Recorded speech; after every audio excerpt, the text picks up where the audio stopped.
जरूर जरूर पढ़े और शेयर करते चले। वसंत पंचमी का धार्मिक महत्व तो बहुत अधिक है, किंतु आपने ऐतिहासिक घटना पूछी है तो मैं वही बताता हूँ। साल था 1734, स्थान लाहौर। हकीकत राय नाम का एक 10 साल का हिंदू बच्चा आम दिनों की तरह मदरसे में अन्य छात्रों के साथ पढ़ रहा था। वो हाल में ही वहां फारसी का शिक्षण लेने के लिए आया था। कुछ दिनों में वसंत पंचमी का पर्व था और उसी विषय पर उसकी झड़प कुछ मुस्लिम बच्चों से हो गई। मुस्लिम बच्चों ने माता सरस्वती के विरुद्ध कुछ अपशब्द कहे, जिसका पूरी कक्षा ने समर्थन कर दिया। हकीकत राय इसे सहन नहीं कर सका और उसने अकेले ही उन सभी बच्चों का विरोध किया। बात बढ़ती देखकर हकीकत राय और अन्य बच्चों को मदरसे के मौलवी के पास ले जाया गया। वहां सभी मुस्लिम बच्चों ने ये झूठ कह दिया कि हकीकत ने बीबी फातिमा को अपशब्द कहा है।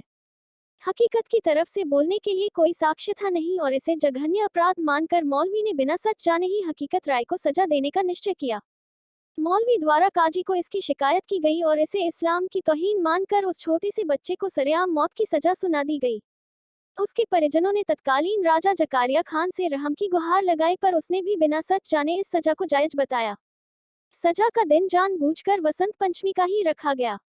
उसका सर कलम करने से पहले उसके सामने एक विकल्प रखा गया कि यदि वो इस्लाम कबूल कर ले तो उसकी सजा माफ हो सकती है, किंतु हकीकत ने ऐसा करने से मना कर दिया।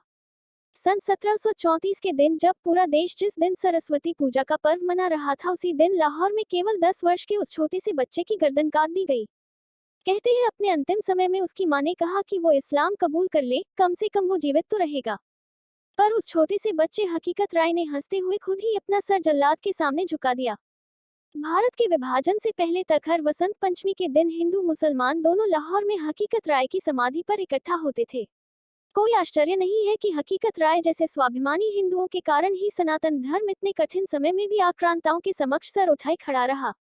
सदैव अपने पूर्वजों द्वारा हिंदू धर्म के लिए किए गए बलिदानों को याद रखें और हर संभव प्रयास करें कि हमारा धर्म सदा इसी प्रकार सर उठाए खड़ा रहे।